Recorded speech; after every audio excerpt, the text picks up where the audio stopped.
T2 के round 17 के match 3 की अगर बात करें तो आज वो हुआ ओमान वर्सेस नेपाल के बीच में और पूरे मैच में ही लगभग जो है क्लाउडी कंडीशंस रहे, बीच में बारिश भी हुई और बारिश की वजह से लास्ट में मैच भी रुका और मैच चलते हुए भी बारिश हुई, लाइटनिंग हुई, शुरू से लेकर ही सब कुछ था। जब मैच शुरू होने वाला था उससे पहले पिछली रात भी काफी ज्यादा बारिश यहाँ पर हुई थी, जिसकी वजह से आउटफील्ड भी काफी गीला था। तो पूरा मैच ही बारिश के साया में शुरू हुआ और थोड़ा बहुत शुरू में काफी बेटर था, सूरज भी निकला था, लेकिन उसके बाद बारिश के साथ ही कहीं ना कहीं मैच जो है वो खत्म भी हुआ, जहां पर ओमान ने नेपाल को बहुत ही बुरी तरह, जी हाँ, इस वर्ड का इस्तेमाल कर सकते हैं क्योंकि दोनों ही डिपार्टमेंट में, बैटिंग में, बॉलिंग में बहुत ही बुरी तरह ओमान ने यहाँ पर होस्ट नेपाल को मात दी है और 2 इंपॉर्टेंट पॉइंट्स कलेक्ट करने में कामयाब रहे हैं। ओमान बहुत तेजी से अपनी जगह सिक्योर कर रहा है टॉप 4 में जाने का और सीधा वर्ल्ड कप क्वालिफायर के लिए क्वालिफाई करने का। वहीं पर एक एक हार के साथ नेपाल के लिए चीजें और ज्यादा अब कहीं ना कहीं डेंजर होती जा रही है, जैसे जैसे वो एक एक करके गेम यहाँ पर हार रहे हैं, क्योंकि वो पहले ही बहुत हार चुके हैं। अब इस स्टेज पर अगर आप एक एक गेम भी हारेंगे तो आपके लिए बहुत भारी पड़ने वाला है। वही का हाल है, वही लगभग जस का तस नेपाल का भी हाल है। और सबसे बड़ी बात अगर हम आज की यहाँ पर बात करें तो लाइव शुरू करने से पहले एक चीज जरूर कहना चाहूंगा। आज की जो ये परफॉर्मेंस रही है ये कई सारे उन्हीं चीजों की रिपीटेड परफॉर्मेंस है जो लगातार हम अपने वीडियोस में कहते भी आए हैं पहले भी, और पिछले एनालिसिस में हमने ये कहा था। एक सबसे बड़ी बीमारी जो है वो नेपाल क्रिकेट टीम के साथ जुड़ी हुई है, अभी से नहीं, बहुत पहले से। वो ये है कि जब भी कोई मैच टीम जीतती है तो उस मैच में जो भी गलतियां या खामियां हुई होती हैं या फिर जो गलतियां चली आ रही होती हैं उसको सेलेक्टर्स, क्रिकेट बोर्ड, कप्तान, कोच और फैंस सभी भूल जाते हैं। ये भूलने की जो बीमारी है, जीत के साथ गलतियों को इग्नोर कर दो, भूल दो, वही चीज बार बार आकर नेपाल को डंक मारती है और वही चीज ओडीआई में उन्हें आगे बढ़ने से बार बार रोक भी रही है। ओडीआई को टी20 समझकर अगर आप सोचेंगे कि उसमें भी सक्सेस मिलेगा, ये जिंदगी में नहीं होने वाला। तो वही चीजें गलती होती है जी, एक मैच जीतते हैं, सब चीजें ढक दी जाती हैं, फिर वापस से वही गलती दोबारा करते हैं, बुरी तरह हारते हैं, फिर अचानक से सब सोचने वही चीजें बैठ जाती है। ये चीज चली जा रही है और लगातार चली जा रही है। आज ओमान ने पहले बल्लेबाजी की है, बात करते हैं जरा। जबरदस्त बल्लेबाजी यहाँ देखने को मिली है। जतिंदर सिंह की एक आउटस्टैंडिंग नॉक निकल कर आई और उसके बाद कुछ इंपॉर्टेंट इनिंग्स भी आई जिसके दम पर टीम 300 पार करने में कामयाब है। बिल्कुल, और अगर हम जतिंदर सिंह की बात करें तो क्या इनिंग रही है उनकी, शानदार इनिंग रही है। 135 करीब की स्ट्राइक रेट, 15 चौके, 5 छक्के उन्होंने लगाया और बहुत ही बेहतरीन शॉट्स थे। अगर आप देखें, बात करें खास करके सारे कॉर्नर्स का इस्तेमाल किया। अगर आप देखेंगे इस चार्ट को तो कवर एरिया में और मिड विकेट के एरिया में उन्होंने सबसे ज्यादा रन्स किए और बाउंड्रीज के लगभग हर जगह पर उन्होंने रन्स इकट्ठे किए हैं, रन्स बनाए हैं। लेकिन फेवरेट एरिया जो रहा है उनका, हॉट जोन, वो रहा है कवर्स एरिया की तरफ 30 रन और 44 रन मिड विकेट एरिया की तरफ। तो बहुत बहुत अच्छा इनिंग रहा और बहुत बड़ी पारी खेलने में कामयाब रहे। यही होता है जब आप 70-80 पहुंचते हैं तो उम्मीद करते हैं कि आप इसी तरीके का बिग स्कोर कर जाए। और अच्छा लगा देखकर कि पिछले मैच में जिस तरीके से हमने पिछले एनालिसिस में कहा भी था कि 40 आपने कर दिया, इतने घटिया शॉट पर आप आउट हो गए, इनको बड़ा करना चाहिए था। बिल्कुल करना चाहिए था। पिछले मैच में शायद आपके भी यही स्कोर क्या पता हो सकता था 70-80 या उससे बड़ा, लेकिन आपने खुद गवा दिया। लेकिन खैर, यहाँ पर दोनों हाथों से अपॉर्चुनिटी को बटोरा और शानदार और लाजवाब इनिंग जतिंदर सिंह ने खेली। बिल्कुल कमाल के शॉट्स रहे, बेहतरीन शॉट्स रहे। नेपाल के बॉलर संदीप लामिछाने को छोड़कर नेपाल के मोस्टली बॉलर्स को उन्होंने जमकर कहीं ना कहीं खबर ली है। उनके साथ आशीष ओदेदरा थे, वो बड़े स्ट्रगल करते हुए नजर आए। 48 गेंदों में 23 रन को जतिंदर की वजह से ही वो महसूस नहीं हुआ। स्कोरिंग नोट इतना तेज चल रहा था कि आशीष इतना खेल रहे थे, अंडर 50 की स्ट्राइक रेट से खेल रहे थे, लेकिन महसूस ही नहीं हुआ वो, थैंक्स टू जतिंदर सिंह की इनिंग की हम बात करें। उसके बाद नदीम खान आए, यहाँ पर वो क्लीन बोल्ड हुए और सिर्फ 1 रन बना पाए। वो 80 रन पर 0 विकेट था ओमान, बहुत स्ट्रॉन्ग शुरुआत थी। उसके बाद लगातार बैक टू बैक कुछ देरों में 2 विकेट्स गिरे, थोड़ा सा ओमान को दिक्कत हुई। फिर वहां पर आकर हम्माद मिर्जा, आर्यन बीस, जितन रामानंदी और विनायक शुक्ला ने कुछ इंपॉर्टेंट इनिंग्स खेलकर जतिंदर ने जो बेस सेट किया था उसको उन्होंने वेस्ट नहीं होने दिया कि 250-260 के अंदर ऑल आउट हो जाए, ये नहीं होने दिया इन 4 बल्लेबाजों ने, और मेक श्योर किया कि 300 टीम क्रॉस करे। और 300 टीम क्रॉस करने में वसीम अली का भी थोड़ा कंट्रीब्यूशन रहा, जहां पर 295 अटक गई थी टीम, बाकी 12 रन कर इन्होंने भी टीम को एक 305 पर 8 50 ओवर के स्कोर में पहुंचाने में मदद की। इसमें सबसे बड़ा रोल रहा जतिंदर सिंह के कप्तान का, जो अभी समझाया हमने कि किस तरह से स्कोर किए। एंड बॉलिंग डिपार्टमेंट की बात करते हैं, पिछले मैच में एक 200 रन का टारगेट डिफेंड किया। हालांकि यूएई के बल्लेबाजों का बहुत बड़ा हाथ था, लेकिन फिर भी डिफेंड किया। और इस मैच में डेफिनेटली संदीप लामिछाने को छोड़कर ओवरऑल बहुत ही ज्यादा खराब गेंदबाजी रही। पिछले मैच के टॉप परफॉर्मर करण केसी भी इस मैच में पूरी तरह से आउट ऑफ लेंथ नजर आए, कोई भी बॉल उनकी लेंथ पर पड़ी ही नहीं। बिल्कुल सही कहा आपने, और थोड़ा सा लय में कोई बॉलर नजर नहीं आए संदीप लामिछाने के अलावा। यही कंटिन्यूटी की बात है जो हमें नजर आई संदीप के स्पेल में। क्या लाजवाब बेहतरीन बॉलिंग कराई, बल्लेबाज खतरा लेने से बच रहे थे उनकी बॉलिंग में, तो आप समझ सकते हैं किस तरीके की बॉलिंग रही है। सोमपाल कामी ने जो बाद का फेस है उसमें बहुत बेहतरीन बॉलिंग कराई। जब वो सेकंड अपने 20-25 ओवरों के बाद जब उन्हें लाया गया 30 ओवरों के बाद, तब उनका स्पेल खासा रहा, अच्छा रहा। और उनकी जो लेंथ थी वो उस फेस में बाद में जब आए वो तब बेहतर थी बजाय शुरुआत के लेंथ की। अगर हम बात करें तो बॉलर्स के लिहाज से गुलशन झा बिल्कुल फीके नजर आए, करण केसी भी आज ऑफ, बहुत ज्यादा ऑफ नजर आए, रन के लिए गए, किसी भी बॉलर का प्रॉपर वे में साथ मिला नहीं। दीपेंद्र सिंह हैरी ने 2 विकेट जरूर लिए लेकिन वो भी नदारद रहे, थोड़े कलर से, अपने लाइन से, लेंथ से कुछ परेशानियां उन्हें भी आई।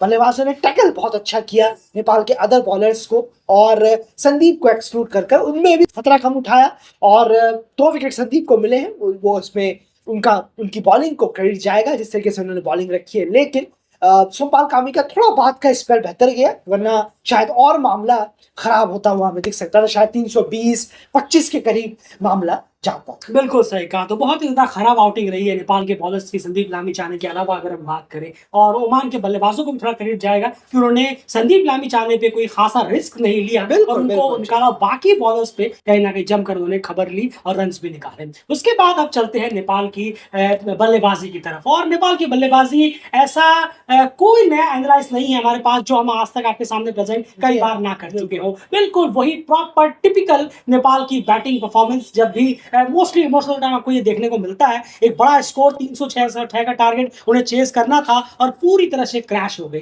जब एक इनिंग हुआ तो एक इनिंग होने के बाद जब लंच ब्रेक चल रहा था तो उसी वक्त मैं और आयन कहीं ना कहीं बात कर रहे थे कि सबसे बहुत बेहतरीन फैक्टर रहेगा ओमान के लिए कि वो शकील अहमद को पावर प्ले में लेकर आए और वो कुशल भुतल का विकेट निकाले। कुशल भुतल का अगर विकेट वो जल्दी निकालते हैं तो नेपाल टीम वैसे ही बैकफुट पे होगी, क्योंकि 305 रन वैसे ही बहुत बड़ा, 306 वैसे ही बहुत बड़ा टारगेट है। कुशल भुतल का विकेट जल्दी मिल गया तो ये और चैलेंजिंग स्कोर हो जाएगा, और उसके लिए इन्हें शकील अहमद को पावर प्ले में लाना चाहिए। हम और यही बात कर रहे थे लंच ब्रेक में। जैसे ही मैच शुरू हुआ, पहला ओवर मोहम्मद इमरान ने डाला था, उसके बाद दूसरा ही ओवर शकील अहमद को दे दिया गया, और मैं देखकर कह रहा था ये बेहतरीन फैसला है, और पहली ही गेंद पर उन्होंने कुशल भुतल को एलबीडब्ल्यू आउट कर दिया। पूरी तरह से वो डेड नजर आए कुशल भुतल उस बॉल में। तो यही बहुत कमाल की कप्तानी भी यहाँ पर रही, सही वक्त पर शकील अहमद को लाकर उन्होंने 306 के टारगेट को 336-40 कर दिया। कुशल भुतल तेज खेलते स्कोर करते हैं जब भी वो फ्लो में होते हैं, और उनका विकेट मिल गया। फिर तो ये पहाड़ जैसा स्कोर था, इतना आसान नहीं था। नेपाल के बल्लेबाजों में वो कॉन्फिडेंस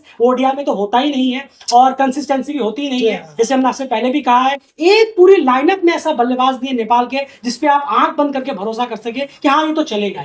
अभी दीपेंद्र सिंह हैरी रिसेंटली चल रहे हैं, लेकिन आप 50 शुरू के 50 मैचों से वो भी रन नहीं कर रहे थे। अभी कुछ इनिंग से उनकी वजह से रन निकल कर आ रही थी, अभी भी उन्होंने वो टैग नहीं कमाया कि मोस्ट ट्रस्टवर्दी बैट्समैन। वो टैग भी आपको जिताने पड़ेंगे। बिल्कुल, वो टैग आपको तब तक नहीं मिल सकता जब तक आप मैच नहीं जिता। बिल्कुल सर, मैच विनर इनिंग नहीं आती। मैक्सवेल की इनिंग कोई याद नहीं रखता अगर वो मैच नहीं जिताते। अफगानिस्तान माइकल बेवन जो फिक्सर रहे हैं, माइकल बेवन की जगह पर ही कहीं ना कहीं खेलने के लिए आते हैं। धोनी है, जब तक आप मैच नहीं जिताएंगे टफ वाले, जैसे यहाँ पर लोगों को फैंस को लग रहा हो अरे तो इम्पॉसिबल है, अब तो यहाँ से जीतना ही मुश्किल है, वो मैच आप जिता दे तब आपको वो टैग अर्न होगा। ऐसे 50, 45, 55 करके टीम हारे जा रही है, बहुत स्ट्रगल कर रही है, ऐसे मैचेस नहीं, वो टैग इतनी आसानी से नहीं मिलता। तो वो टैग अभी किसी भी बल्लेबाज के पास ओडीआई में 50 ओवर क्रिकेट में किसी भी बल्लेबाज के पास नहीं है कि हाँ ये बल्लेबाज हमें अब या कंसिस्टेंसी तो रहने दीजिए, एवरेज ही पता चल जाता है कंसिस्टेंट कितने हैं। एक बल्लेबाज 30 के एवरेज का नहीं है, कंसिस्टेंसी का तो सी भी नहीं है नेपाल के बल्लेबाजी में। खैर बैटिंग कार्ड की तरफ वापस चलते हैं। आसिफ 15 कुछ अच्छे शॉट्स दिखाए, लेकिन उसके बाद सीधा हाथों में थमा बैठे, ड्राइव करने जा रहे थे, वो सीधा हाथ में गई। बिल्कुल, भीम शार्की ने 28 रन 56 गेंदों में बहुत स्लो खेल रहे थे, और उसमें भी इतना खराब शॉट पे वो आउट हुए। बॉल थोड़ी नीची रही, जो कि रैली भी थी, एक तो बारिश हो रही थी, ऊपर से स्पिनर बॉलिंग करा रहे थे, थोड़ा सा दिमाग उनको भी लगाना चाहिए था, लगा नहीं पाए शायद, और 50 की स्ट्राइक रेट से वो अपनी इनिंग खेलकर चले गए। वही जानते हैं कि क्या खेल रहे थे। रोहित पौड़ाल आए, एक तो मेंटेलिटी इतनी घटिया थी रोहित पटेल की। अगर हम बात करें, रोहित पटेल का ध्यान इसमें ज्यादा था कि बारिश की वजह से अंपायर को मैं कन्विंस करूं कि मैच रुक जाए, बजाय इसके कि नहीं मैं खुद बेटर करता हूं, स्कोर थोड़ा तेज करता हूं, थोड़ा बेहतर परफॉर्मेंस करने की कोशिश करता हूं। ये बहुत ही खराब मेंटेलिटी है, ये लूज मेंटेलिटी है। कहीं ना कहीं ये मेंटेलिटी मत रखिए। आप जब क्रीज पर है, आप रन्स के लिए जाइए, आप थोड़ा तेज खेलिए, बाकी आप वेदर उस अंपायर को छोड़ दीजिए, अंपायर पे क्या होता है नहीं होता है। लेकिन एक बार आपने बोला आप बार बार उसी चीज पर लगे और इस चक्कर में आप विकेट भी गवा। बिल्कुल हुआ क्या, आप 10 रन पर आउट होकर पेविलियन लौट गए, क्या मैच हुआ? मैच उसके आगे हो भी गया और आप बुरी तरह से हार भी गए। अगर डकवर्थ लुईस अगर बारिश नहीं आती तो भी आप मैच हार रहे थे, लगा तो भी आप मैच हार गए। तो ये बहुत खराब मेंटेलिटी रोहित पटेल की लगी कि वो मैच में रन करने के बजाय फालतू चीजों पर ज्यादा ध्यान दे रहे थे जब आज बल्लेबाजी करने के लिए आए। Bashir Ahmed 1 run clear out थे, वो पता नहीं उन्हें ऐसा क्यों लगा कि वो आउट नहीं है। पहले पैड पे लगी, फिर उनके ग्लव्स पे लगी, फिर उनके बल्ले के ऊपर इससे को छूते हुए कैच चला गया था। बेहतरीन कैच विनायक शुक्ला ने यहाँ पर पकड़ा। बशीर अहमद भी अपने थोड़ी सी जो मौके हैं वो वेस्ट कर रहे हैं। लगातार 2 मैच हो गए हैं, ज्यादा मौके आपको मिलेंगे भी नहीं। वैसे ही बहुत सारे लोग टीम में बैठे पड़े अपने जगहों को कब्जा करे हुए हैं। दीपेंद्र सिंह हैरी ने 60 रन की इनिंग खेली, 62 रन पहले हम बात कर चुके हैं। दीपेंद्र सिंह हैरी की एक अच्छी इनिंग जरूर उनके बल्ले से निकल कर आई, लेकिन वेस्ट किसी काम की नहीं है। जैसे हमने कहा कि आप जब तक आप इससे निकलेंगे नहीं ना, वाह इन्होंने अच्छा खेला, बाकी अच्छा करते तो बेहतर लगे, इन्होंने अच्छा, इससे कोई फायदा नहीं होगा। वो टैग आपको जीतना पड़ेगा। ये अपने दम पर डकवर्थ लुईस के स्कोर को मैच कराना, मैच जिताना होता है, बिल्कुल होता है। अगर आप बड़े प्लेयर हैं, आपको करके दिखाना पड़ेगा, है ये इंपॉर्टेंट चीज हो जाती है। बहुत बेहतरीन डिलीवरी पर इमरान ने उनका विकेट लिया, जस्ट हाइट पर शॉर्ट बॉल डाली थी और पूरी तरह से दीपेंद्र सिंह हैरी फंस गए। फिर मैच में कुछ बचा नहीं और 155 रन मैच में कुछ बचा नहीं और सूरत हाल कुछ इस तरह से रहा और नेपाल जो है बुरी तरह से इस मैच को गवा बैठा। एक चीज मैं यहाँ पे जरूर ऐड ऑन करना चाहूंगा फटाक से। सबसे बड़ी बात, जैसे कि हमने जब नेपाल की स्क्वाड आई थी ओडीआई को लेकर, तब भी हमने ये चीज आपके सामने कही थी स्क्वाड एनालिसिस में कि स्क्वाड में जो मेन प्लेइंग 11 जो खेलती आ रही है पिछले 3-4 सालों से नेपाल की, उसमें कुछ चेंज नहीं है। ये वो स्क्वाड में 2-3 प्लेयर चेंज किए गए हैं जो डगआउट में बैठकर पानी वानी उठा रहे होते हैं, ग्लव्स वगैरह ला रहे होते हैं, उसमें कुछ वही हमें देखने को मिला है। देखिए 2 मैच हुए हैं, दोनों मैचों में लगभग वही प्लेइंग 11 है जो पिछले 2-3 सालों से 3-4 सालों से टीम के लगातार खेलते हुए आ रहे हैं। अरे भाई, जब जिन्हें बैठे बैठे फ्री में स्पॉट मिल जाएगा, प्लेइंग 11 में जगह मिल जाएगी, स्क्वाड में जगह, वो क्यों मेहनत करेंगे, क्यों परफॉर्मेंस करेंगे? अरे जब उन्हें पता है कि हम परफॉर्मेंस नहीं कर रहे, हमें परफॉर्मेंस कंसिस्टेंसी करी किस प्लेयर ने, कोई परफॉर्मेंस ही नहीं कर रहे, फिर भी हमें आराम से मैच दर मैच, सीरीज से सीरीज हमें ही पिक किया जा रहा है, हमें प्लेइंग 11 ने पहले प्रायोरिटी दी जा रही है, फिर क्यों इतनी मेहनत करेंगे? एनपीएल से वैसे ही वो लाखों रुपए कमा ले रहे हैं, उनकी अर्निंग वहां से हो जा रही है, फालतू में क्यों मेहनत करना? कोई कांच गिरती, परफॉर्मेंस खराब होने पर टीम से निकाल दिया जाता तो कुछ बात होती ना।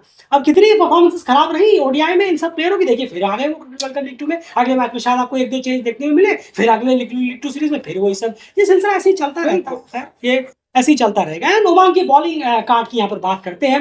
जबरदस्त बॉलिंग कराई है शकील और नदीम ने। बिल्कुल दोनों ने बहुत रही है। इन दोनों ही बॉलर्स की लेफ्ट आर्म बॉलर हैं, कमाल की बॉलिंग रही जिस लेंथ पर, और नदीम खान को थोड़ा असिस्ट भी मिल रहा था, पिच से मदद भी मिल रही थी जो शकील अहमद को इतनी नहीं मिल रही थी। उसके बावजूद जो उन्होंने लाइन और लेंथ पर अपने स्टिक रहे, उससे उन्हें 2 विकेट मिले हैं। और अगर आप देखेंगे नदीम खान को, तो नदीम को उन्हें काफी ज्यादा मदद मिल रही थी पिच से, जैसे बशीर अहमद जो कहे आपका बॉल कटी है और टर्न हुई है बॉल, तब वो फंसे हैं कि बॉल अगर सीधी आती तो शायद उन्हें दिक्कत नहीं होती। लेकिन इन दोनों ही बॉलर्स ने बहुत बेहतरीन बॉलिंग कराई और नेपाल को हर टाइम बैकफुट पे धकेले रख। बिल्कुल सही कहा आपने, और इसी के साथ एक बहुत बड़ी जीत भी दर्ज की, 2 पॉइंट भी कलेक्ट किए अपनी टीम के लिए। फिलहाल एनालिसिस में इतना ही। चैनल को प्लीज सब्सक्राइब जरूर करते हुए जाइए, हमारे एसोसिएट क्रिकेट फेसबुक पेज को जाकर अभी कभी फॉलो करिए। बहुत इंपॉर्टेंट और बहुत ही टॉप क्वालिटी कंटेंट पेज है, अगर आपको फॉलो करना है एसोसिएट क्रिकेट को। बाय।